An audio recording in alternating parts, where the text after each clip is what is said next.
Olá, pessoal que está acompanhando a live ao vivo do Futático. Não se esqueçam de curtir a página no Facebook e no Instagram, Futático_10. Hoje um convidado muito especial, mas antes de apresentar o nosso convidado, vou chamar aqui os integrantes, meus amigos. Guilherme. Boa noite, Diego. Boa noite a todos aí que estão acompanhando a nossa live aí com esse grande mestre, né? Espero que seja mais uma live muito produtiva, que a galera de casa aí curta bastante e interage com a gente aí. Beleza. Agora eu vou estar chamando o Vitor. Boa noite, meus amigos. Boa noite a galera que está acompanhando aí a live com o mestre. Tenho certeza que vai ser uma live maravilhosa. Agora, Lucas Zani. Boa noite, pessoal. Boa noite que tem em casa. Boa noite que todo mundo está acompanhando aí. Boa noite, amigos.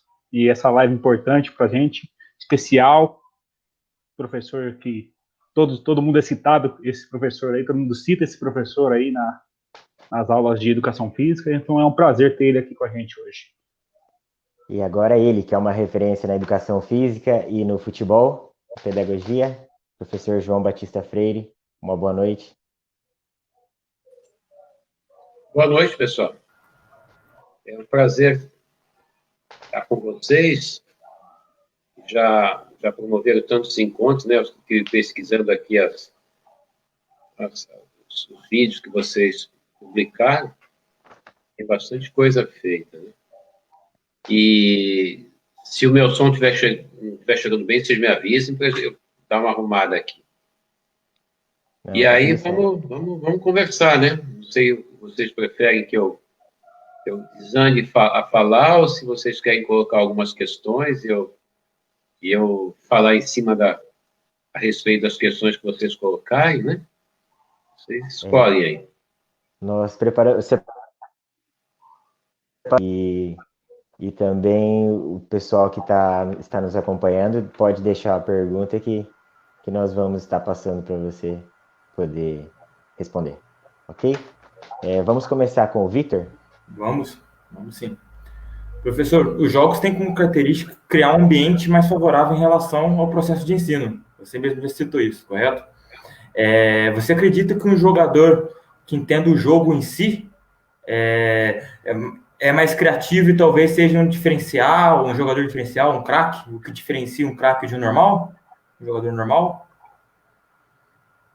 Então, nós, né, que somos da educação física e lidamos com esporte, a gente olha o esporte de vários anos, né? Alguns, como eu já lidei com o esporte em vários ambientes diferentes, né? Por exemplo, o ambiente do esporte educacional, que é onde eu mais transito, né? Além da escola, é o esporte educacional. Mas também já transitei muito e ainda transito o esporte de alto rendimento, especialmente o futebol. Trabalhei com outros esportes também, mas atualmente eu sou mais ligado ao futebol profissional por causa da Universidade de Futebol e por causa das amizades que eu tenho em alguns clubes, né? E técnicos, né? Especialistas que estão trabalhando em alguns clubes. E todos eles se deparam com esse drama, né? Do jogador criativo, né? O que é o jogador criativo, né? Como é que a gente lida com criatividade? Na verdade, no caso do futebol profissional ou do futsal, o futsal eu acho que é um esporte mais aberto do futebol. Há menos cobrança, provavelmente. É um esporte mais aberto. Mas o futebol profissional, ele é extremamente rígido, né? Ele pressiona os profissionais com o desemprego, com a chantagem do desemprego, né, o tempo todo. Então, as pessoas que trabalham com futebol profissional morrem de medo de perder emprego. E quando a gente lida com criatividade, a gente lida com risco, né? Quando a gente lida com jogo, com lúdico, a gente lida com risco. Então, e a gente vive com esse olhar, né, para o jogo de bola, o jogo de rua, né? E ver aquelas maravilhas de pessoas que são capazes de criar na rua aquelas coisas bonitas, nós mesmos, né, como jogamos na rua. Mas como é que vai fazer isso no futebol profissional, né, podendo perder o jogo por causa disso? Né? O profissional, ele perde o jogo e às vezes perde o emprego. Então, instituiu-se no Brasil, e agora parece que também está acontecendo na Europa, né, a ideia de que o negócio é não perder. Não perder para não perder emprego, né? Então, até há tempos atrás, você via, por exemplo, técnicos de alguns clubes da Europa ficavam 10 anos no clube. Agora você está vendo aí técnico de equipe famosa da Europa que fica 1 ano e cai fora, né? Você está vendo Paris Saint-Germain, Barcelona, Real Madrid, né? Os caras estão trocando direto. Você tem hoje 2 técnicos meio que acima de qualquer suspeita, que são o Pep Guardiola e o Klopp, e os outros estão todos dançando, né? Benfica, todo mundo trocando de clubes, porque não conseguem ficar num clube, são demitidos porque perderam. Agora, é óbvio, né, que quem joga, né, se eu pegar uma moeda aqui agora e jogar, eu tenho 50% de chance de cair cara, 50% de chance de coroa. Se eu for técnico do São Paulo, for jogar contra o Corinthians, eu tenho 50% de chance de ganhar, 50% de chance de perder. Sempre foi assim e nunca será diferente. Por mais que meu time jogue bem, eu poderei, num lance perdido, eu poderei perder o jogo e perder o emprego. Né? E aí, como é que você lida com a criatividade diante disso? Né? Se você tiver um jogador como o Messi na mão, você pode deixar correr solto, você não vai cobrar no Messi. Ele pode ser criativo quanto ele for.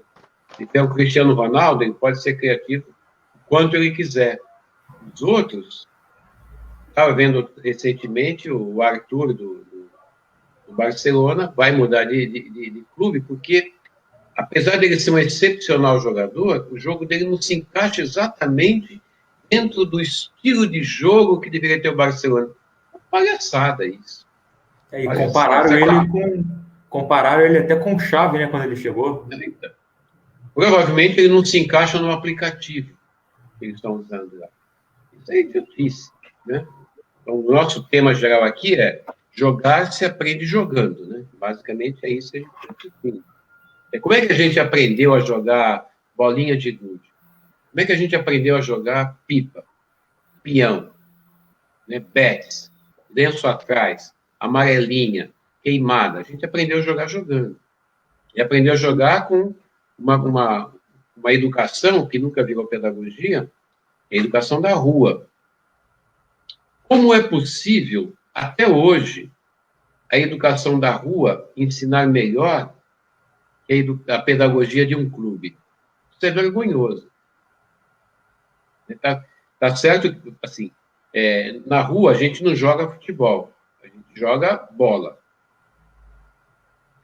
Futebol é 11 jogadores contra 11 jogadores, um campo com tantas dimensões, regras internacionais. Na rua não é assim. A bola é diferente, o número de jogadores é diferente, portanto, é outro jogo, mas é da família, como diz o Alcides Scarlia, é da família dos jogos de bola com os pés. Né? Então, a semelhança é muito grande. Mas eu aprendi na rua o futebol, o peão, bolinha de gude, pega-pega, queimada, salve, mil coisas, né? Lutas corporais, aprendi tudo na rua. Como é possível? O que eu vou dizer agora tem fundamento na prática que todos nós vivemos.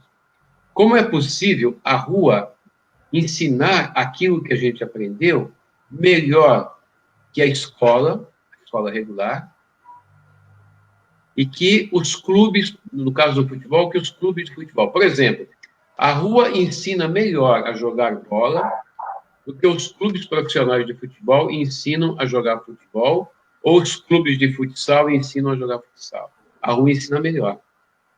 A rua ensina melhor a jogar bolinha de gude do que a escola ensina matemática. Claro que algumas pessoas vão dizer que matemática é mais difícil de ensinar. Coisa nenhuma. Aprender a jogar bolinha de gude ou peão é extremamente difícil. A gente não só aprende, como aprende bem e nunca mais esquece. E a escola não consegue ensinar matemática, português, geografia, história, nada disso. E os clubes de futebol profissional, você pega as equipes de base, desde o sub-10, né, para cima, se bobear, eles desensinam. Porque o menino chega com 11 anos, joga. Eu conheço equipes de base, eu vejo a molecada de 11 anos, joga os melhores do mundo. E com 18 anos não joga mais nada. Vou embora, desiste do futebol, acabou. Né? Quer dizer, por que essa educação da rua, que deveria ser uma pedagogia, se a gente estudasse isso, é tão melhor do que a pedagogia do clube, do que a pedagogia da escola? Entre outras coisas, é porque a gente aprendeu a jogar jogando. Quando eu aprendi a jogar futebol na rua, eu não fazia 10 embaixadas. Eu fazia 500, porque a perna cansava, não dava para fazer mais. Mas não caía nunca a bola. E era na cabeça, no ombro, no joelho, no pé, onde eu quisesse. Qual é o segredo disso? Por que que se o Brasil, que foi quem inventou esse jogo de rua, fez isso tão bem e dominou o futebol por quase 50 anos, por que a gente não tem a coragem de, nos clubes, transformar essa cultura da rua, essa educação da rua, numa pedagogia? Por que nós somos tão burros? Né? É uma burrice isso daí. E a gente está perdendo a cada ano que passa. O Brasil hoje é um futebol de segunda, terceira, quarta categoria no mundo. Absurdo o que está acontecendo. Ver jogo no Brasil tem que ser o clube em momentos decisivos do campeonato e com muito boa vontade. Não dá para assistir, não. Eu prefiro assistir um jogo de futsal hoje do que um jogo de futebol. A não ser que seja no meu clube, o São Paulo, né? Que aqui perde, se especializou em perder.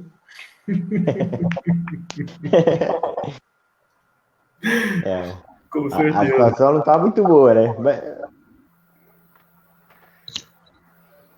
E mais? Ô, professor, você citou aí no futebol de rua, no Brasil está perdendo a prática, né, desse futebol de rua por diversos motivos, né?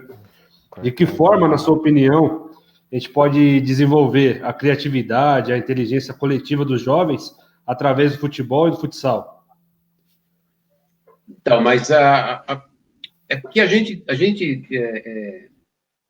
no nosso campo de trabalho, né, que é a educação física, a gente fala de muitos termos sem compreender os termos.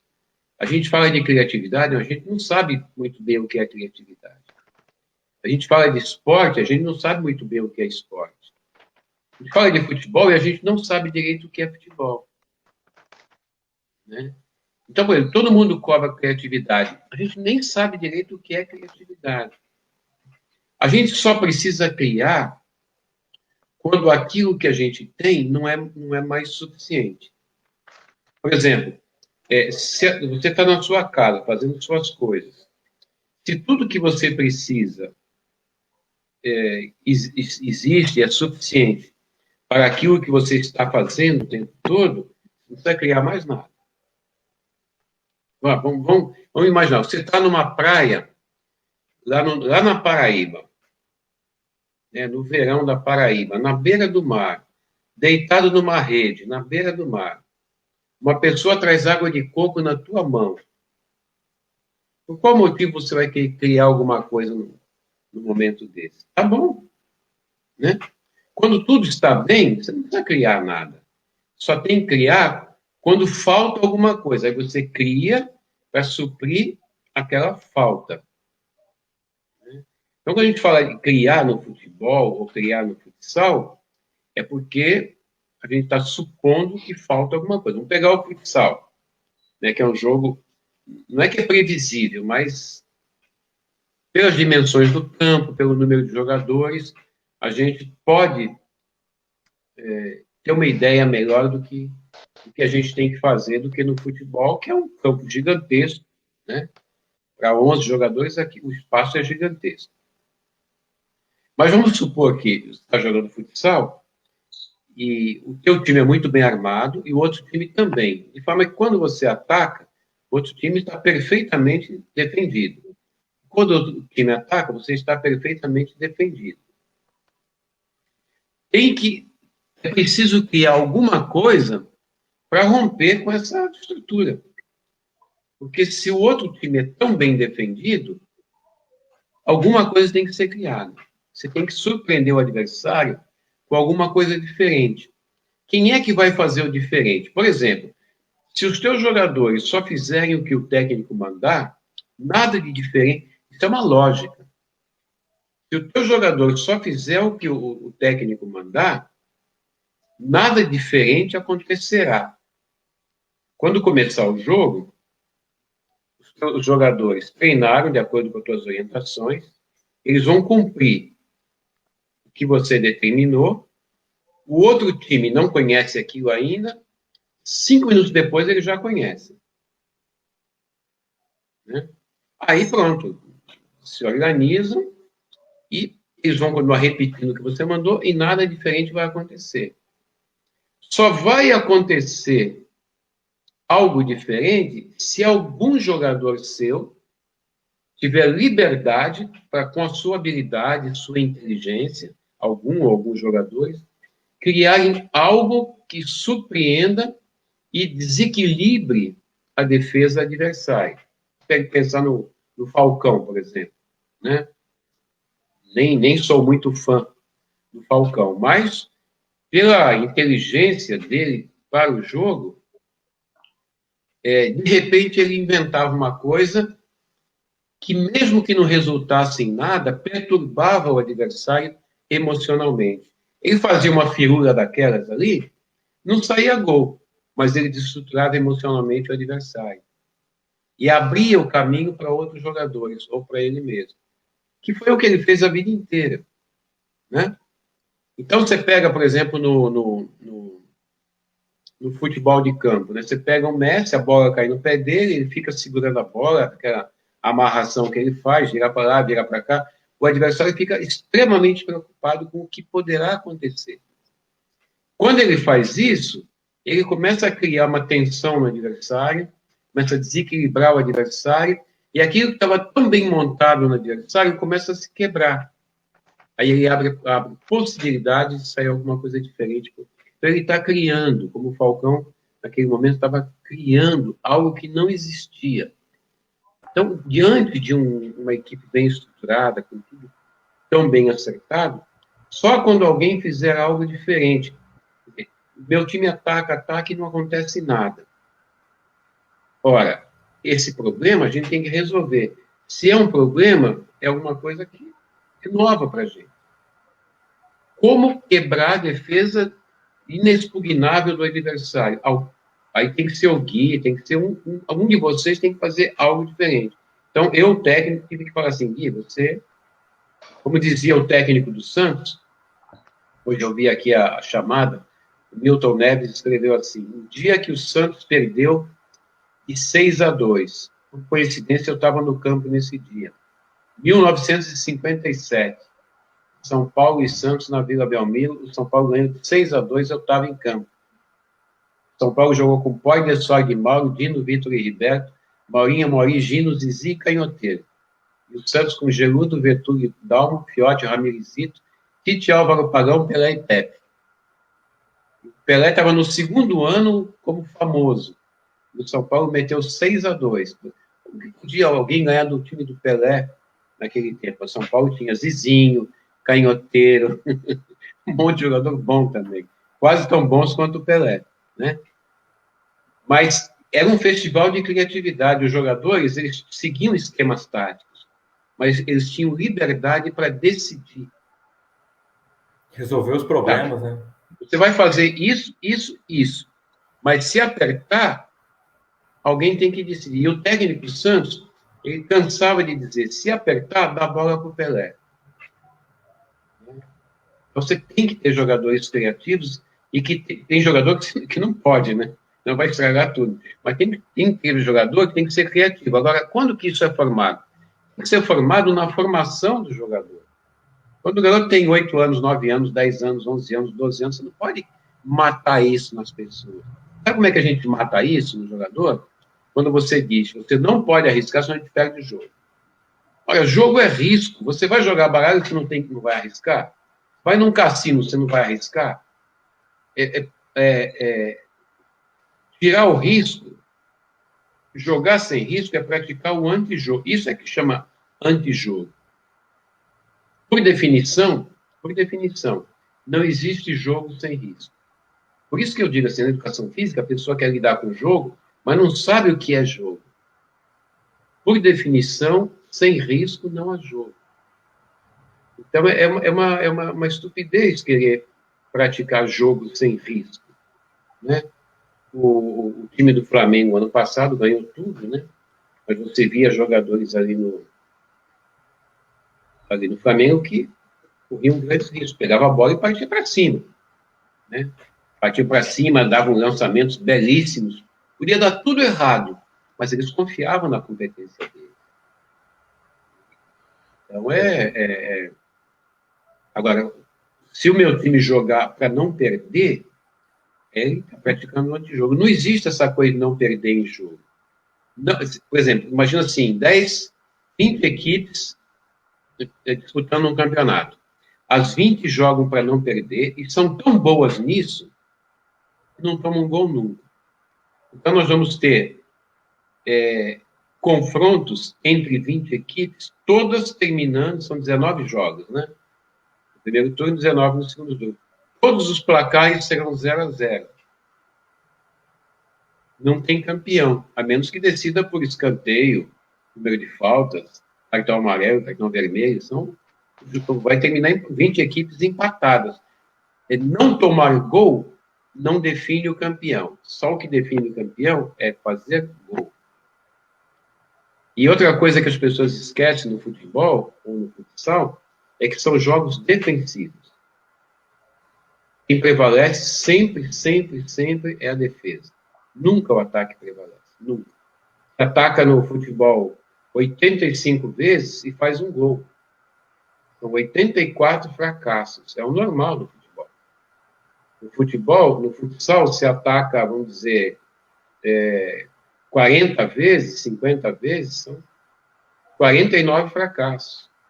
É assim que acontece. A defesa sempre ganha. Se a gente tivesse um campeonato que contasse quantas vezes a defesa ganhou e quantas vezes o ataque ganhou, é uma goleada estupenda da defesa sobre o ataque. Porque a gente joga com os pés.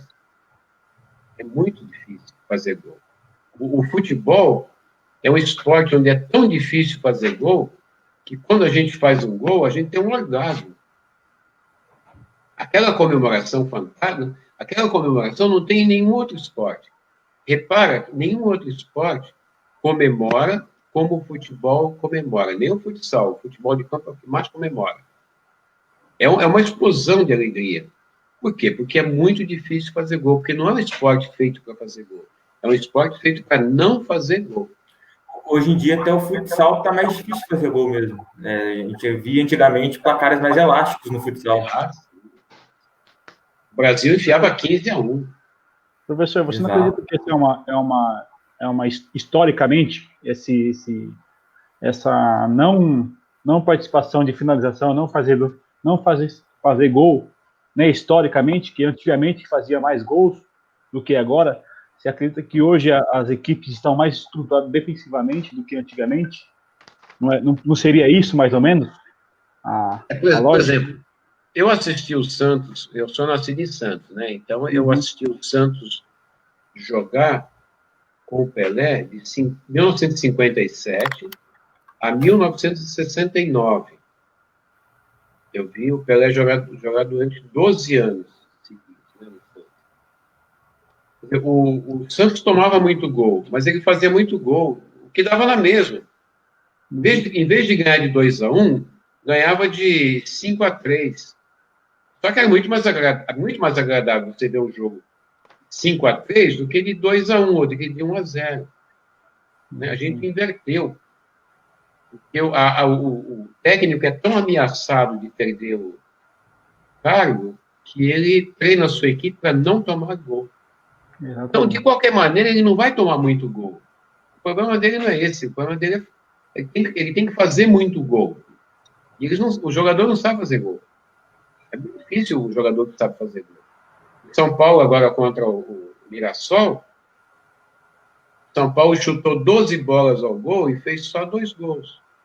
O Mirassol chutou 4 bolas e fez 3 gols. Né? E é um absurdo isso. Um jogador que ganha o salário que ganha os jogadores de São Paulo chutar todas as bolas para fora na mão do goleiro. Contra o Bragantino, mesma coisa, né? Contra o RB. Foi bem parecido as sequências. Acho que de 6 bolas, o Bragantino converteu 3. É que também tem aquela coisa, né? Quer dizer, tem que chutar no lugar certo, no momento certo. Tem muita coisa que a gente teria que ter aprendido na base, né? Na própria educação física. O jogador, antes de tudo, ele tem que aprender a jogar. Isso que eu estou falando é uma coisa básica para qualquer esporte. Você tem que ser um jogador, você não é um trabalhador. É um jogador. Como é que a gente define o que é um jogo? Né? Então, por exemplo, eu tenho uma bola aqui, né, e um livro. Aí vocês me dizem assim, aqui está escrito a educação. Eu falo assim, coloque essa bola sobre a palavra educação. Aí eu coloco. Ela está exatamente sobre a palavra educação. Aí você fala assim, jogue essa bola sobre a palavra educação. Eu sei lá onde que ela vai cair. Eu estou jogando. Quando eu jogo, eu lido com o incerto. Imprevisibilidade. Jogar é fazer alguma coisa que você não sabe o que será. Jogar é correr um risco. O que dá graça ao jogo é a incerteza, é a imprevisibilidade. Vamos jogar a final do Paulista, Corinthians e Palmeiras. Aí o Corinthians e o Palmeiras fazem um acerto e combinam que vai ser 1-0 para o Corinthians, porque o ano que vem vai ser 1-0 para o Palmeiras, se chegar na final. Aí eles anunciam, a gente fez um acordo aqui, e o jogo de amanhã vai ser 1-0 para o Corinthians, já está tudo acertado. Eu quero saber quem vai querer assistir esse jogo. Não tem graça, porque não é imprevisível. Né? É que nem, por exemplo, vai jogar o Flamengo e o Canto do Rio. Final do Campeonato Carioca. Eu tenho certeza, a menos que caia um ciclone lá, eu tenho certeza que o Flamengo vai ganhar, né, pelas condições atuais de cada clube. E não é final do campeonato, é um jogo qualquer. De noite, chuva, eu não vou no jogo. Agora, se fosse Flamengo e River Plate, mesmo que fosse de noite, com chuva, com frio, eu iria. Final de uma Libertadores, eu iria. Mas uma coisa previsível, para que eu vou? Não é jogo aquilo, não tem imprevisibilidade nenhuma. Como é que você educa as pessoas para lidarem com a imprevisibilidade? Só tem um jeito, tem que aprender jogando. Não aprender com tarefas. Hoje em dia está na moda, né? Você vai para a equipe de base, lá, molecadinha de 12, 13 anos, vai com um aplicativo. Aí você abre o aplicativo e diz para o moleque, moleque A, você cruza para o B, corre para a posição 3. O B passa a bola para o C e lança na posição 3, que vai lançar para o B na posição A. E eles chamam isso de jogo. Eu tenho vários jogos aqui no aplicativo. Nunca que isso é jogo. Isso isso é mais rígido do que contornar cone. Você está matando o teu jogador. Né? E os caras estão jurando que estão fazendo uma coisa moderna. Eles acham que é moderno porque está no aplicativo, que está no celular. Tem nada a ver isso aqui com modernidade. Ser estúpido no celular é tanta estupidez quanto ser estúpido há 200 atrás com qualquer outra coisa. Exatamente. A estupidez não tem época, né? É estupidez. Exatamente. A minha pergunta é relacionada com a pedagogia no futebol, nas escolas e nas escolinhas. Você acredita que a pedagogia ela ajuda na vida depois dos praticantes, a pedagogia do futebol, nas escolinhas e na educação escolar? Então, depende do que a gente está chamando de pedagogia, né? Aqui na pedagogia quer dizer uma teoria da educação, de uma prática educacional, né? Então, por exemplo, eu estou lá, quando eu era menino, lá em Santos, eu estava na rua, estava fazendo uma brincadeira chamada salve. Valia o bairro inteiro. É um pega-pega, esconde-esconde no bairro inteiro. E isso a gente aprendia coisas com isso. Aprendia sobre espaço, sobre táticas, aprendia sobre várias coisas. Mas isso nunca foi teorizado, nunca foi motivo de reflexão dos estudiosos. Então, isso não virou uma pedagogia, porque pedagogia é uma teoria da educação. Então, quando a gente passou a teorizar práticas educacionais para ensinar esporte, para que isso virasse uma pedagogia do esporte, a gente tomou vários rumos.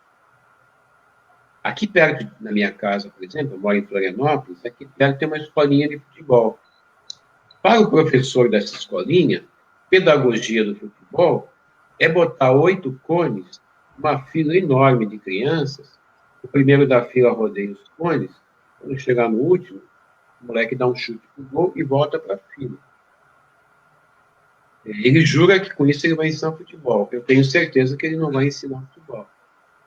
Porque no jogo de futebol não existe cones. Cone não joga, pelo menos. Você não precisa, quando estiver jogando futebol, você não precisa driblar um cone. Não vai ter nenhum cone lá. Vai ter gente lá te atrapalhando. Então, para ele, isso é uma pedagogia. Então, do ponto de vista dele, isso é uma pedagogia. Isso não vai ensinar futebol. O que mais isso pode ensinar, além do futebol? Eu não sei. Ensinar obediência, ensinar disciplina, né? Agora, vamos pensar numa outra possibilidade. Um professor de uma outra escolinha vai começar a aula, ele senta com as suas crianças e diz, olha, hoje nós vamos fazer o seguinte, nós vamos fazer uma brincadeira livre para começar, para vocês se divertirem. Vocês querem se divertir com a bola? Então, vocês vão organizar os times de vocês, né? Do jeito que vocês quiserem, dividem em 2 times, e façam os gols, e durante 10 minutos eu vou olhar vocês jogando. Então, joguem à vontade. Então, o que eles aprenderam nessa primeira parte da aula? Aprenderam a ter autonomia, ter independência, tomar decisões, né? Aprenderam a construir coletivamente. Aprenderam a se organizar em grupo. Muito mais do que na outra aula lá dos cones.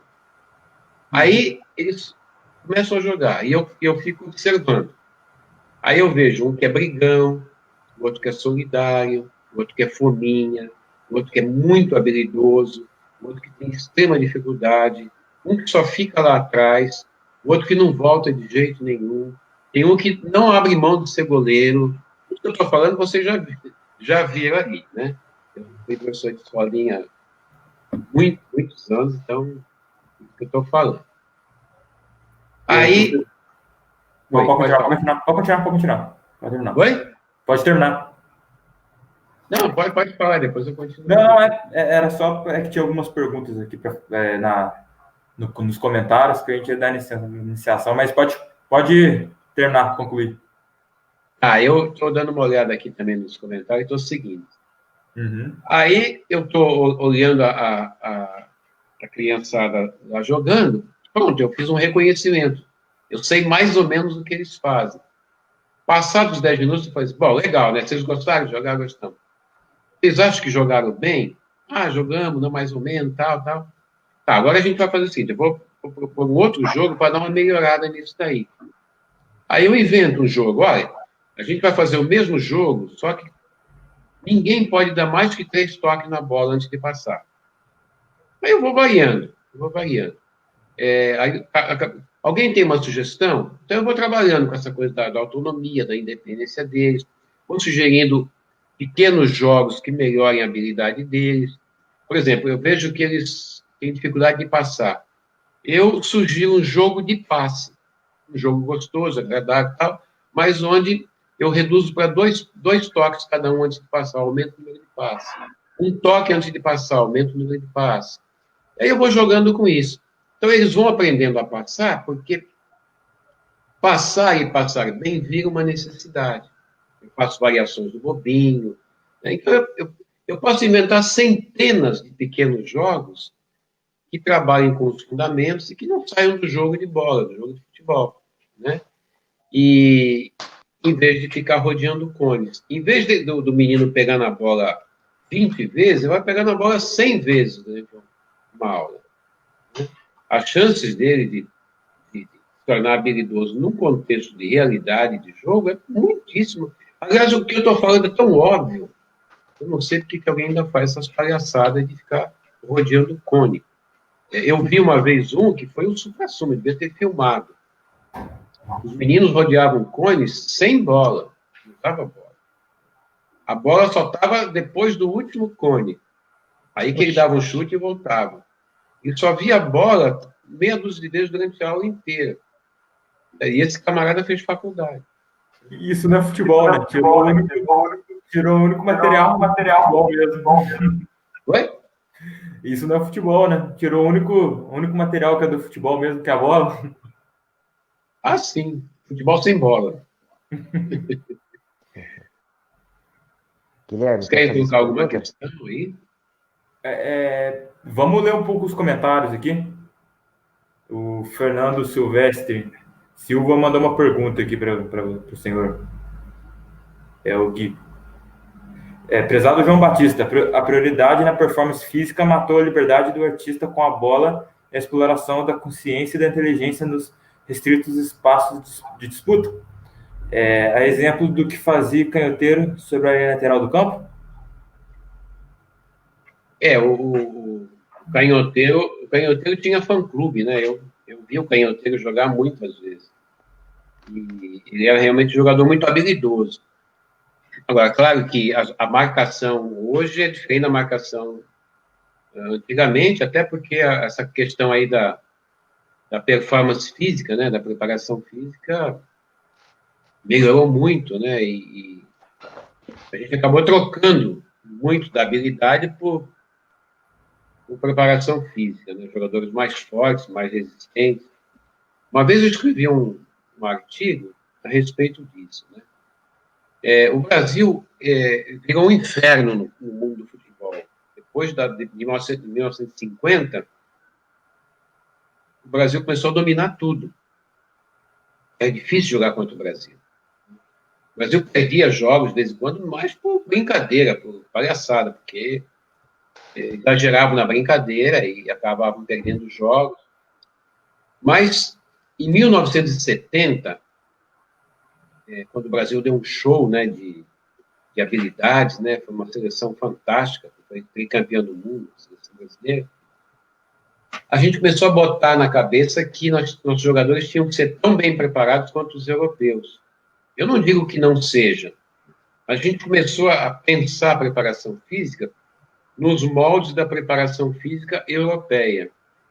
A gente começou a pensar em preparar fisicamente o jogador brasileiro como os alemães preparavam fisicamente os seus jogadores. E começamos a formar uma série de jogadores com gestos, comportamentos, aparência física muito parecidos com jogadores alemães, tchecos, né, suecos. Ora, alemão por alemão, os alemães são melhores que nós. Ingleses por ingleses, os ingleses são melhores do que nós. Só tem um jeito de ser... Por exemplo, eu sou o João. Só tem um jeito de eu ser bom no que faço, sendo o João. Eu não posso ser bom tentando ser como um de vocês. Eu tenho que ser bom no que faço, sendo eu. Não dá para ser jogador brasileiro bom sem ser jogando como brasileiro. Porque antes de ser jogador, esse sujeito vive uma cultura do Brasil e da sua região do Brasil. Vai querer que um jogador paraibano jogue como um jogador da Finlândia? Não dá, né? Um jogador russo? Não dá. Aí o que a gente queria? A gente queria que o jogador brasileiro tivesse o preparo físico, o tipo de preparo físico de um russo, jogando com a habilidade de um garoto de uma favela do Rio de Janeiro. É impossível. Aí foi uma confusão. Então, era uma preparação física europeia e a cobrança de uma habilidade brasileira. Não bateu. Não bateu. Foi como a ideologia europeia, né, de jogar futebol entrou no Brasil e começou a desequilibrar o futebol brasileiro. Aí nós sobrevivemos ainda durante alguns anos, nós tivemos uma seleção em 82 magnífica, né? Tinha jogadores que, de forma alguma, se dobrariam a essa estupidez, né, de preparação física. O técnico era o Tele Santana, mas os jogadores eram Zico, Sócrates, Falcão, Éder, né, Júnior, jogador de rua. Depois, 86, uma seleção razoável. Aí, 92, 94, uma seleção que não era muito boa, mas tinha 2 ou 3 jogadores magníficos, um deles era o Romário, que jamais se dobrou a essa história europeia, né? E depois, em 2002, né? Mas aí foi a vitória do preparo físico, não sei. Tem que lembrar que em 2002 tinha Ronaldinho Gaúcho, Ronaldo Fenômeno e Rivaldo, né? E num time de 11, 3 jogadores dá uma diferença gigantesca. Então, o preparo físico ele tem que ser feito pensado, ele tem que ser pensado nas condições da cultura brasileira. Você não pode preparar fisicamente o jogador brasileiro como você prepara fisicamente jogadores alemães. Tudo tem que ser pensado em função da cultura. O jogador tem 22 anos, ele viveu 22 anos no seu país. Ele tem pais, parentes, irmãos, amigos, respirou o ar do seu país, viveu a cultura do seu país. É impossível, você não pode transgredir isso. E é burrice fazer isso. Preparação física, preparação técnica, preparação tática, tudo tem que ser em função da cultura dos jogadores. Claro que há um problema muito sério. Você pega um time que nem a Juventus, da Itália, você tem jogador de tudo quanto é país, né? Futebol híbrido. Tem que lidar com outros parâmetros. Né? Não é mas aí você tem que respeitar. O Kaká vai jogar no Milan, ele vai jogar no Milan do jeito Kaká. O Cristiano Ronaldo vai jogar na Juventus, ele vai jogar como Cristiano Ronaldo. Vai poder mudar o jogador. Você tem que arrumar o time, né? Aí você pega um técnico que nem o Klopp, o Mané joga como africano. Né? O Firmino joga do jeito Firmino. Né? O Salah joga como egípcio. Mas é um puta técnico. Né? Ele não entende só de futebol. Ele entende de seres humanos. Ele entende de cultura humana. Não dá para ser grande técnico só sabendo futebol. Tem que entender de seres humanos. Ótimo. Isso explica porque o Diniz é um bom treinador, né? Como é que é, Vitor? Isso explica porque o Diniz é um ótimo treinador, né? Muita gente até pede aqui, ele na seleção, aqui no que vem participar dele. O Fernando Diniz, ele falta pegar certas coisas, né? Porque ele já entendeu boa parte do que tem que ser feito. Ele só precisa ficar pelo menos um ano no clube, né? Mas quem é que consegue ficar um ano no clube, né? Ele tem que dar uma organizada, ele tem que ter um jeito de jogar. Isso que a gente está falando aqui, ele tira de letra isso que a gente está falando aqui, né? Aqui a Elisângela está falando da questão do machismo no futebol, né? Não sei se vocês querem colocar essa questão aí. Com certeza, vamos lá. Lucas, pode ler para nós? Eu estou começando a ver uma experiência bem interessante agora, porque eu sou responsável por um setor lá da Universidade de Futebol, e o professor Medina, ele me colocou uma questão esses dias, semana passada, muito interessante. Ele está preocupado, porque nós temos vários grupos lá de estudo e de produção de trabalhos, quase só homens, né? Que nem aqui agora, nós estamos em cinco homens falando de futebol.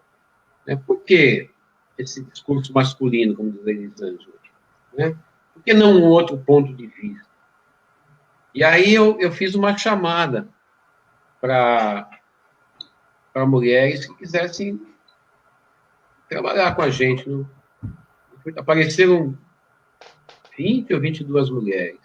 Eu fiz um grupo quase só de mulheres agora, lá, na Universidade de Futebol, né, para a gente ver um outro ponto de vista.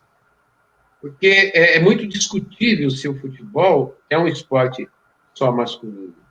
É muito discutível isso, né? Tem vários sinais dentro do futebol que...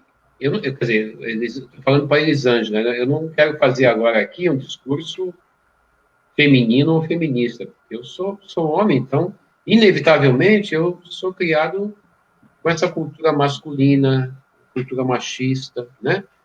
Então, eu vou sempre escorregar essa cultura machista. O legal é que na Fox Sports amanhã vai ter um jogo, a final da Copa do Nordeste vai ser transmitido por só mulheres. Vai ser só mulheres na transmissão. A Fox começou com isso na Copa do Mundo, lembra? Isso, Copa do Mundo, exatamente. Então, é bem... A maioria dos jogos é jogado com uma bola. A bola é o centro das atenções. A bola é o ponto de convergência, o atrator. É aquilo que faz os jogadores serem uma equipe, ou serem adversários. Eu sou seu adversário porque você está com a bola. E eu quero a bola para mim. Eu sou seu colega porque nós temos lá os adversários e essa bola tem que ficar com a gente. Então, se ele vai me tomar, eu passo para você. Uhum. Então, a bola representa muitas coisas, né? Entre outras, a bola representa o sol. A bola sempre é o objeto mais importante do jogo. Mas a maioria dos esportes, quase todos os esportes com bola, a bola é transportada na altura da cabeça. Transportada no alto, perto da razão e perto do sol, que é o Deus de quase todas as religiões. É o homem, é representado como o homem. Daqui para cima, as representações são masculinas. Só que aqui no chão, a gente tem representações femininas. As várias deusas, a deusa de maneira geral. Né? E a gente tem a Pachamama, tem a deusa Terra, tem a Terra como mãe de todas as coisas. E o futebol tem esse sinal muito interessante, que a Elisângela está no grupo. Legal. Vamos começar a trabalhar junto. E aí, a gente trabalha com essa bola no chão. A bola não está junto do Deus homem, está junto da deusa mulher.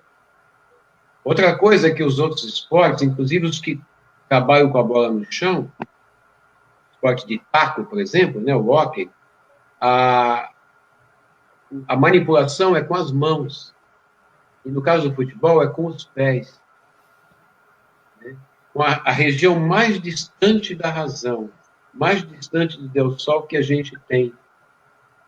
O futebol é o esporte onde a razão tem que dividir todas as coisas com a paixão.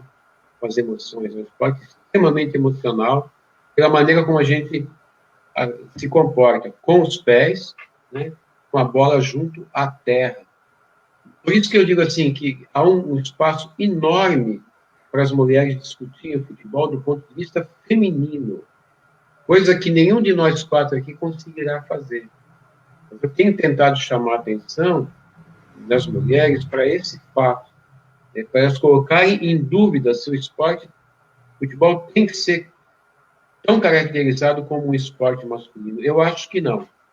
Eu acho que não. E eu acho, inclusive, que as mulheres, quando jogam futebol, elas não têm que ficar tentando imitar os gestos dos homens. O futebol feminino poderá ser muito bonito se ele for passar a ser jogado ao estilo mulher, ao estilo feminino. E as mulheres jogam como mulheres. Você acredita que tem que ter uma adaptação no campo de jogo, em outras coisas, para que a mulher consiga melhorar a cada mais esse futebol? Sim, as mulheres vão ter que colocar as suas exigências. Uhum. Se elas acharem que o campo tem que ter outras dimensões, que seja. Se elas acharem que a bola tem que ter outro peso, outro tamanho, que seja. Tem que ser estruturado a partir do ponto de vista de mulheres lúcidas. Vou dar um exemplo. Aquela menina que era capitã da seleção norte-americana, que ela tinha um cabelo colorido, lembra? Sim, Como? Happy Noe. Foi considerada a melhor jogadora, né? Exatamente. Você perceberam a lucidez daquela mulher, né? Então tem que ser a partir de mulheres que já conquistaram essa consciência, né? Elas que definam como é que tem que ser. Mas eu acho que o futebol tem que ser jogado. Eu já vi homens dizendo assim: eu gosto de ver a fulana jogar porque os gestos dela parecem com os gestos de homem. Eu acho que é o contrário. Por exemplo, hoje, o voleibol feminino, ele é mais gostoso de ser assistido do que o voleibol masculino. Ele tem um rally muito mais longo, tem muito mais jogo.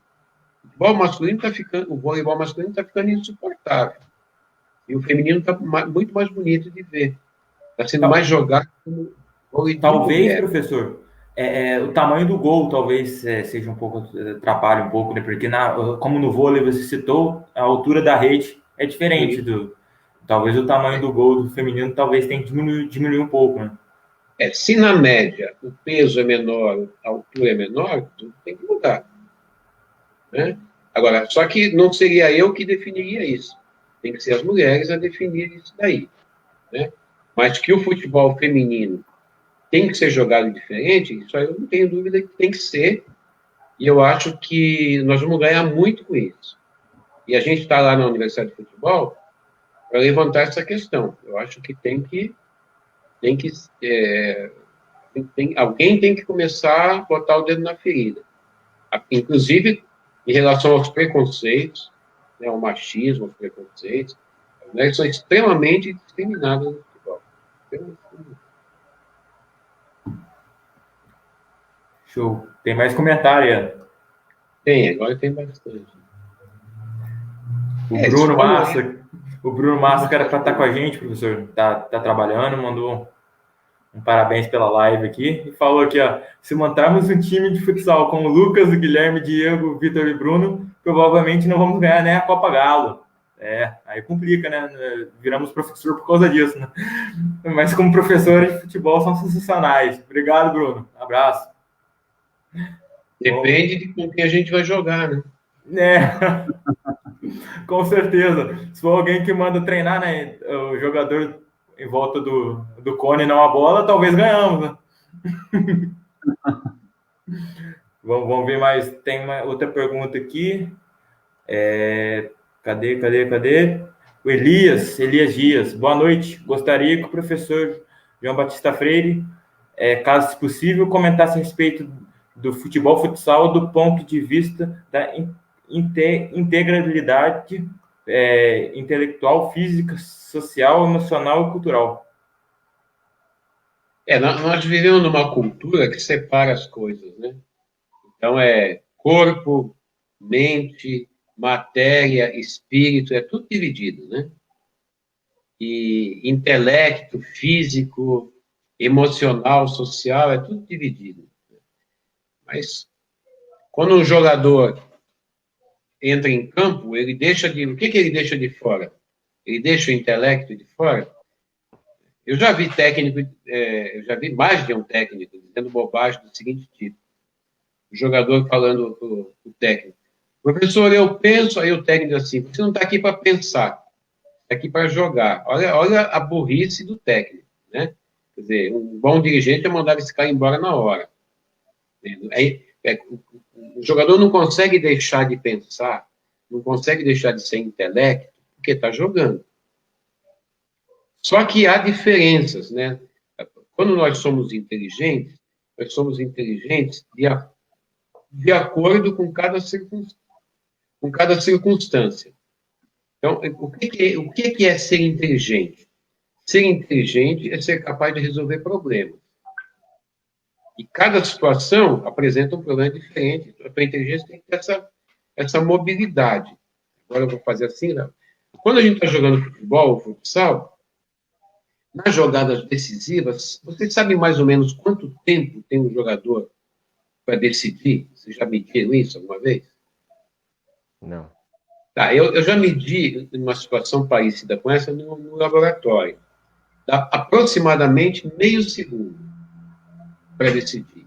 Então, não é assim, por exemplo, o colega colocou uma questão aqui, né?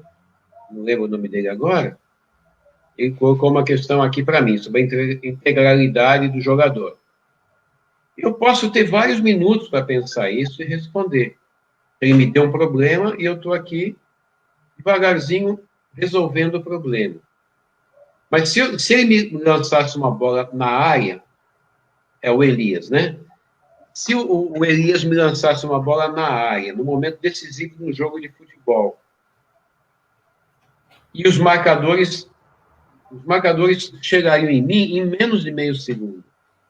Então, em menos de meio segundo, eu teria que decidir chutar essa bola para o gol, passar para alguém melhor colocado. Meio segundo.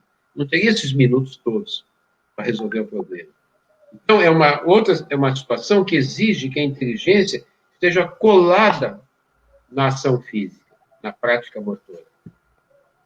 Para resolver a questão do Elias, eu posso, entre a ação física e a ação intelectual, tem uma distância enorme. No jogo de futebol, de futsal, não. Você pensa e faz ao mesmo tempo.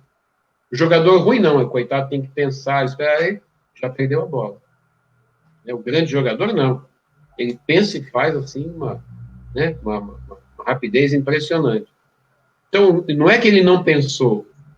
A atividade intelectual dele está muito grudada na resposta motora, na motricidade dele.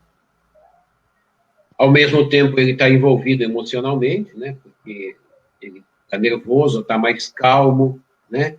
Ele está tenso, ele está relaxado, tudo isso são questões emocionais.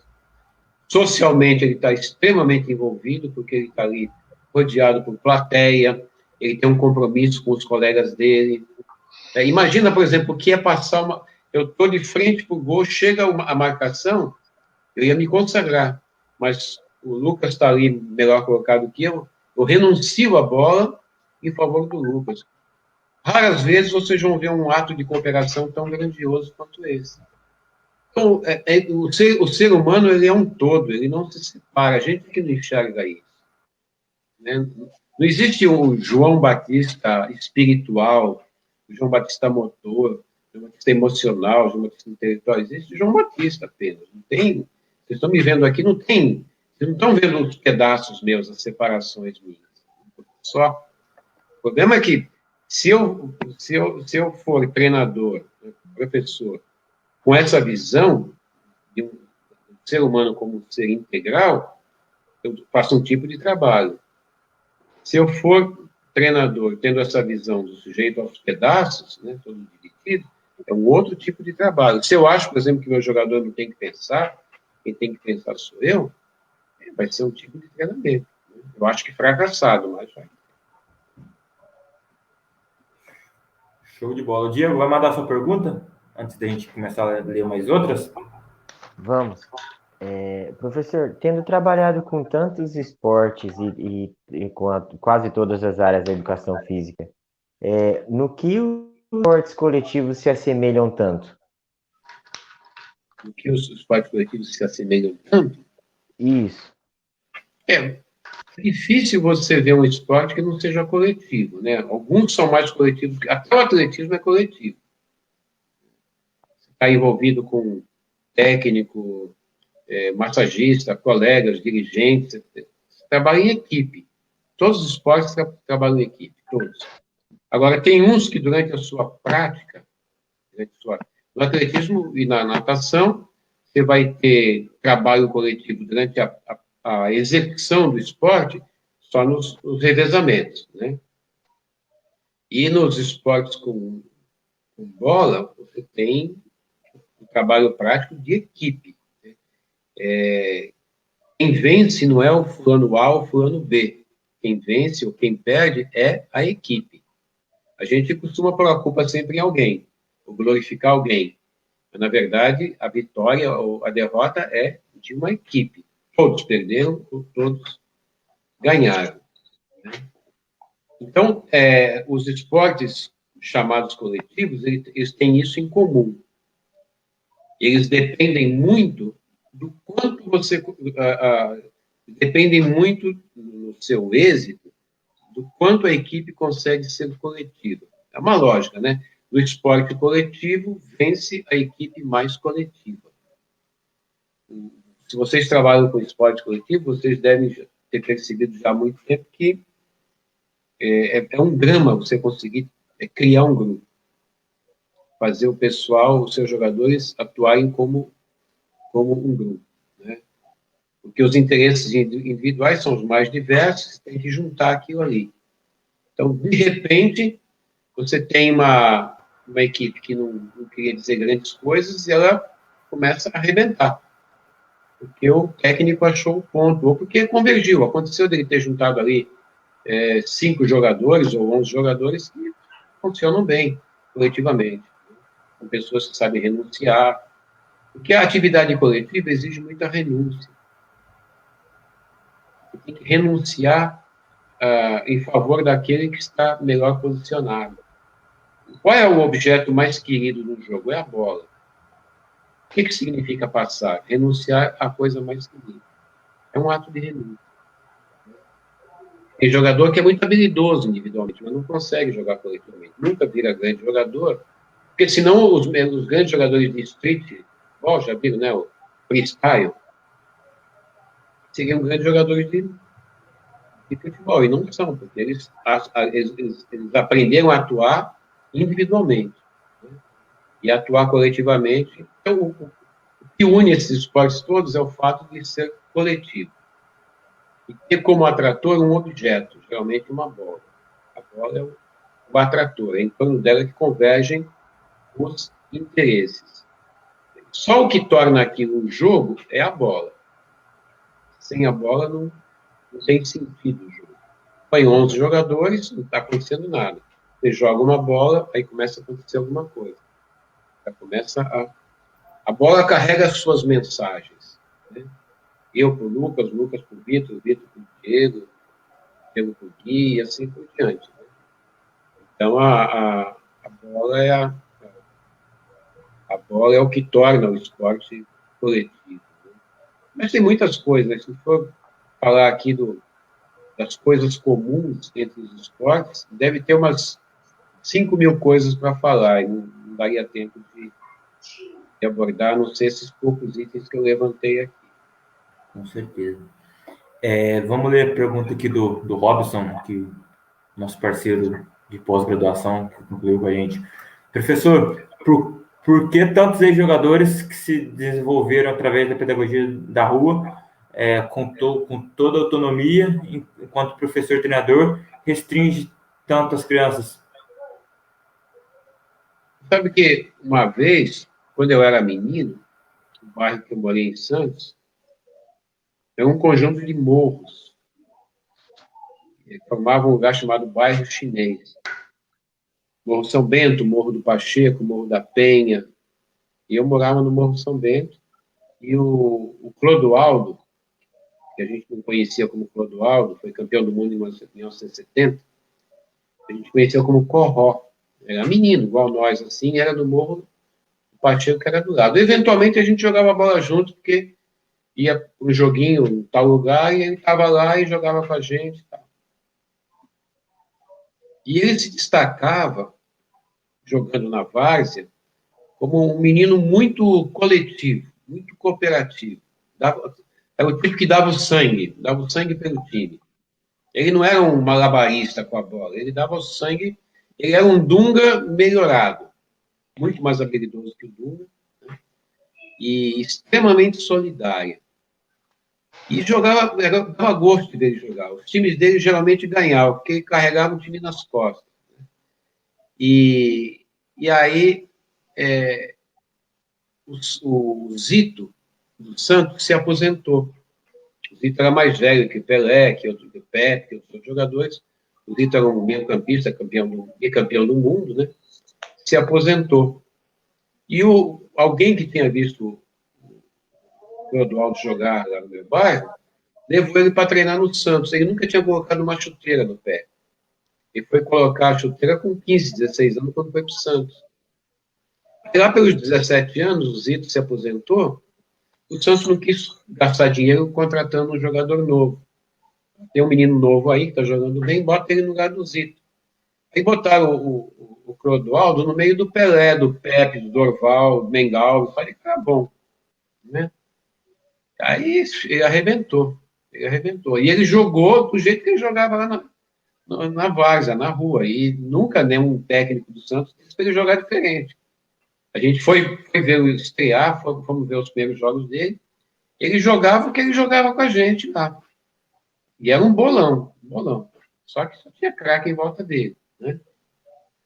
Mas o que está acontecendo? O menino chega com 12, 13 anos numa equipe de base, que alguém leva, porque o moleque é um craque, sabe muito de bola, joga muita bola. Ah, a primeira vez que ele tenta fazer um negócio diferente, o técnico chama ele e fala, meu filho, aqui você não vai fazer isso. Só vai fazer o que eu mandar. Né? Ó, você vai jogar ali, você não sai dali, né? Quando eu mandar, você vai correr para cá e vira um teleguiado. Tudo que ele sabia, ele não vai poder fazer. Isso é uma estupidez, porque a base é para poder perder a vontade, para experimentar, perder a vontade. É a época de perder jogos. Os caras querem ser campeão no sub-12, no sub-13, no sub-15, no sub-17, quer dizer, não tem sentido querer ser campeão né? Aí o professor acha que se ele for campeão no sub-17, ele vai virar um grande técnico. Não vira. Não depende disso. Né? Quer dizer, o dirigente que fala assim, olha, você é técnico sub-17, você tem que criar. A molecada tem que virar craque de bola, ganhando ou perdendo. Não somos ganhadores de jogos, somos formadores de jogadores. Tem que inverter o vetor. Não é ganhadores de campeonatos, é formadores de jogadores. Quando chegar aos 17, 18, 19 anos, você é jogador de fato. Né? Mas não estão deixando a molecada jogar. Eu estou vendo um trabalho um pouco melhor nesse sentido no Atlético Paranaense, que é um clube que organiza melhor as suas ações na base. Tem um grande diretor de futebol, né, que é Paulo... Quem que jogava no Corinthians? Paulo André. Paulo André, né? Baita do... Teve a supervisão do Medina, né? Professor Medina. Tem o Eduardo Barros, tem o Leandro, tem um pessoal bom lá, né? E eles estão, isso que a gente está discutindo aqui, eles estão discutindo todo dia lá, e o presidente do conselho deles, o Petraglia, né? Ele entende bem essas coisas também, sabe? Então, os outros eu não conheço o suficiente para falar. Teve um tempo que o Flamengo andou trabalhando bem também, não sei como é que está agora, né? Tem alguns clubes que trabalham bem, Botafogo, mas seria legal que todo mundo pudesse se organizar como está se organizando o Atlético Paranaense. Se tivesse 20 clubes no Brasil fazendo isso, a gente teria uma melhorada no quadro. Boa. Quer perguntar? Eu pergunto. Eu trabalho com meninos de 8 a 14 anos. O Paulo perguntou, também fez a pós com a gente. Eu trabalho com meninos de 8 a 14 anos. Para mim, o papel dos pais é determinante no desempenho de alguns alunos durante as partidas, inclusive nos comportamentos. Há dificuldades, principalmente nos menores, em quem obedecer. Como lidar com a forma específica com esses meninos, na sua opinião? Olha, os pais, né, a relação com a gente, né, durante as aulas, é para o bem ou para o mal, né? É só para o bem. Porque, e não é só no futebol, é em qualquer esporte. Né? Você, às vezes, chega numa piscina, molecadinha aprendendo a nadar, se iniciando nas técnicas e tudo, tem mãe, tem pai que vai para lá com cronômetro, com apito, com cronômetro, para pressionar os técnicos que acham que seu filho vai ser campeão do mundo. Né? Em princípio, não serão jogadores, nem nadadores, nem grandes corredores. Em princípio, não.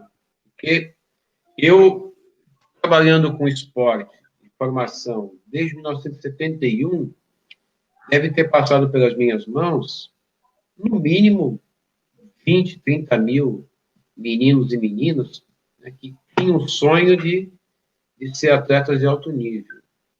Pouquíssimos chegaram lá, pouquíssimos. Né? Por isso que o esporte tem que ser educacional, ele tem que preparar para a vida, uma vida cidadã, uma vida democrática.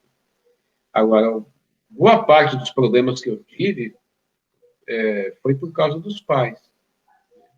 Os pais ansiosos para que seus filhos realizassem o sonho deles de ter um craque na família, já que eles não foram, né? E os filhos têm que ser.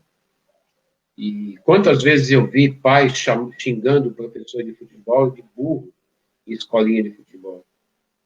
Burro, não sabe dar treino com meu filho. Eu cheguei um dia para dar aula na escolinha, começava às 7h30 da manhã, cheguei, a aula já estava acontecendo. O pai chegou lá e começou a dar aula no meu lugar, porque achava que sabia dar aula melhor que eu. Mandei ele embora, cara, vai embora. Pega as suas coisas, não volta nunca mais aqui. Mas tem isso, né? Então, acho que a boa medida é você ter regras. Você está numa escolinha pública ou particular, o pai chega para deixar sua filha ou seu filho, ó, as regras aqui são essas. O pai não pode interferir em treino. Você acha que você não aguenta, põe teu filho numa outra escolinha, não põe aqui. Você não pode se meter. Mas você vai se meter quando a gente tiver reunião de pais. Tá? Você pode assistir de longe, tá vendo? Você vai ficar lá longe. Você não pode se meter e só vai dar palpite na reunião. Aí você vai ser informado de tudo, né? Na reunião você pode falar o que você quiser, vamos esclarecer, responder a tudo. Mas você não pode interferir em aula. Quando os pais interferem na aula, acabou. Eu já vi pai pular alambrado para bater num menino de 11, 12 anos, que deu uma entrada no filho dele. Já vi o pai fazer isso. Eu tenho uma antologia de comportamento de pais. Negócio maluco. Uhum.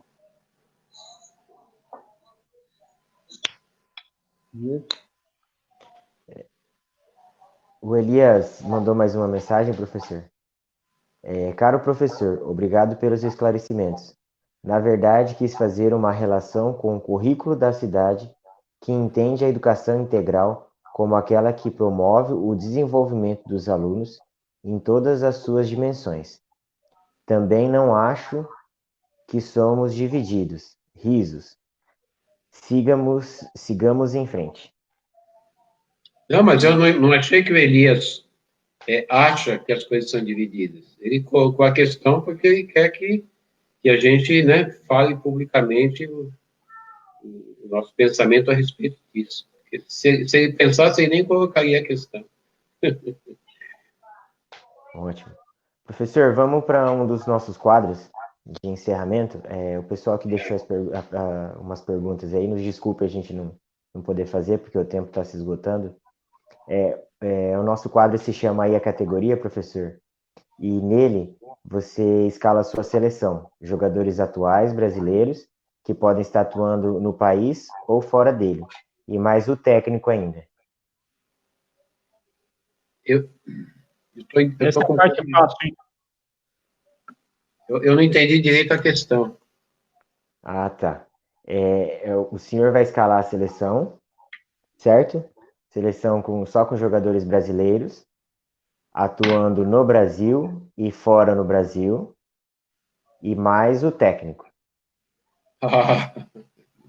Não tenho essa capacidade, não. Eu não trabalho com futebol profissional assim, a ponto de escalar uma seleção. Eu vou escalar o São Paulo, que é meu time, mesmo que perca. Eu não sei, eu não saberia dizer quais são os melhores jogadores em cada posição. Até por conta da. Então vamos fazer o seguinte, professor. Por conta dessa confusão de pandemia, tá todo mundo em casa, parado meses e meses, né? Eu vou botar o Thiago Boca, vou botar o Daniel Alves. Quem sabe eu ponho o Cássio. Vamos fazer o seguinte: escala os melhores. Pode fazer o seguinte: escala os melhores que você já viu jogar. Em cada posição, pode ser? É. De todos os tempos. É que eu vi jogadores, grandes jogadores, jogar que vocês não eram nem nascidos, né? Eu vi o Zico jogar, eu vi o Garrincha jogar, eu vi o Pelé jogar, eu vi o Sócrates jogar, eu vi o Edu, ponta esquerda, jogar, vi o Clodoaldo jogar. Alguns são indispensáveis na seleção, né? Uma seleção de todos os tempos. Vamos falar dos mais recentes, né? Então, você tem... Não, a gente tem jogadores brasileiros hoje, né? Você tem alguns grandes jogadores, né? É que, infelizmente, os nossos grandes jogadores eles vão embora do país, né? Não fica nenhum aqui. Você tem um goleiro que nem o Alisson, é um cara fantástico. O Alisson acho que jogaria em qualquer seleção de qualquer época no Brasil. Tem aquele menino Firmino, jogador excepcional, uma elegância extraordinária, né? Recentemente a gente teve aí jogadores como o Rivaldo. O Rivaldo jogaria em qualquer time do Brasil em qualquer época. O Ronaldo Fenômeno jogaria em qualquer seleção, do Pelé para cá, qualquer seleção. Tem o Ronaldinho Gaúcho, extraordinário, né? Acho que nunca, nem no tempo do Pelé, nunca teve ninguém tão habilidoso individualmente, assim, com a bola no pé, quanto o Ronaldinho Gaúcho. Quem viu o Garrincha jogar era uma graça, né? Coisa estupenda ver o Garrincha jogar. Mas teve Coutinho, Cláudio Adão, Eurico, Ademir da Guia, meu Deus, jogadores extraordinários. Né? Mas tem esse Arthur, por exemplo, acho um jogador maravilhoso. Ele jogaria em qualquer seleção também, né? Muito bom jogador. Então, o Brasil nunca vai ter falta de jogadores, né? Cada um tem um país diferente, num time diferente. O São Paulo acabou de revelar um jogador muito bom, o Antony, foi embora, acabou.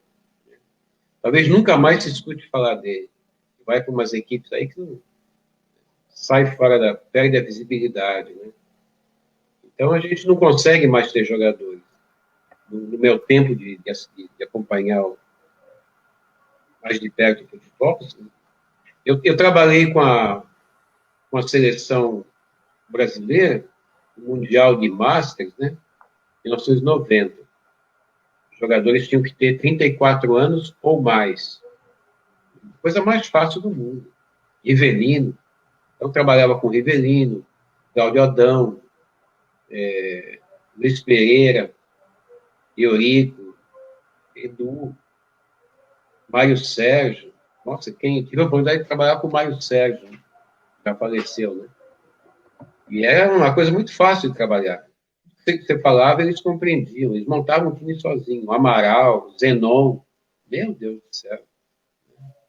Isso não faz tanto tempo assim. A gente continua, todo ano, revelando grandes jogadores, mas se joga muito futebol no Brasil ainda. Mas hoje, formar uma seleção brasileira de jogadores jogando aqui dentro, Você pega o Flamengo e põe mais uns 2 ou 3. Né? E Bruno Henrique, eu acho o jogador que eu mais gosto no Brasil hoje é o Bruno Henrique. Eu adoro o futebol do Bruno Henrique. Não sei como é que não levaram ele embora ainda. Baita jogador. Ele já foi lá para fora, mas ele voltou, né? Ele estava lá na Alemanha, jogou na Alemanha, aí ele voltou para cá, agora voltou para o Santos, aí começou a jogar bola de novo. Aí ele amadureceu, né? Amadureceu, exatamente. Se fosse o Barcelona ou o Liverpool, levaria ele. Não. O Jorge Jesus quer levar ele, né? Quem?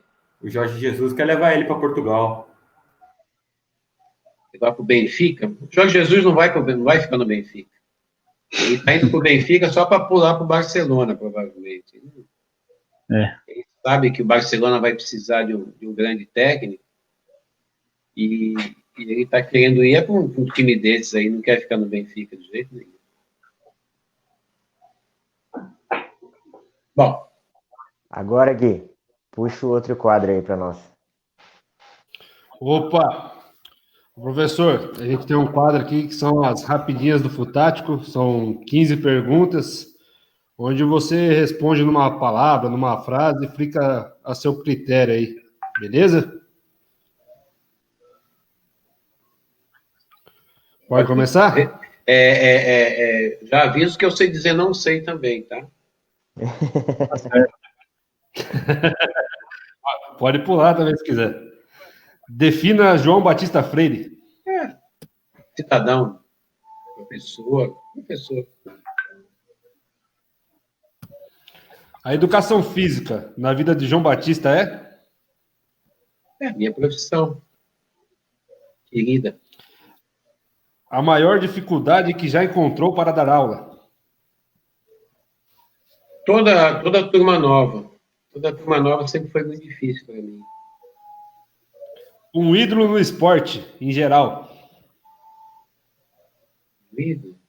Nossa, que são tantos, né? São tantos. O Garrincha foi meu maior ídolo. Como professor, eu era? Eu era um tanto ignorante. Para mim, o lúdico no esporte é? O lúdico é a raiz, né, do esporte. Né? O esporte é uma manifestação do lúdico. Um livro para quem está começando na profissão.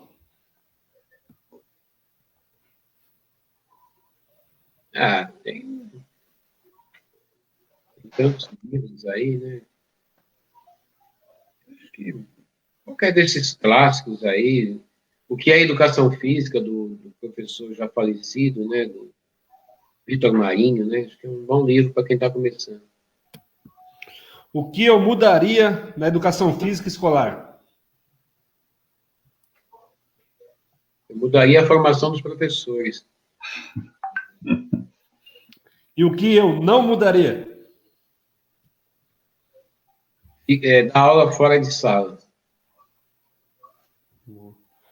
A melhor seleção brasileira que já viu atuar? 70. 70. O futebol de rua é?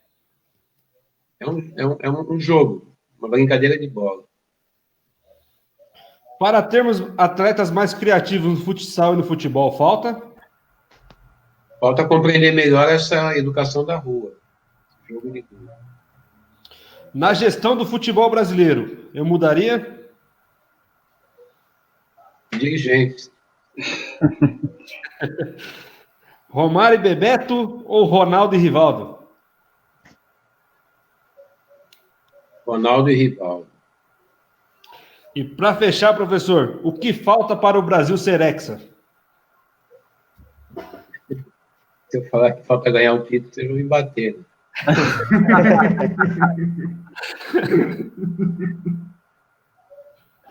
Né? Falta.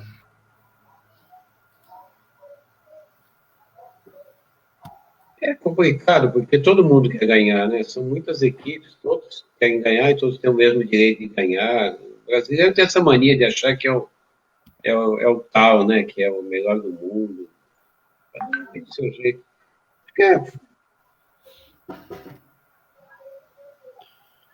Jogar mais parecido com o jeito brasileiro de jogar, sabe?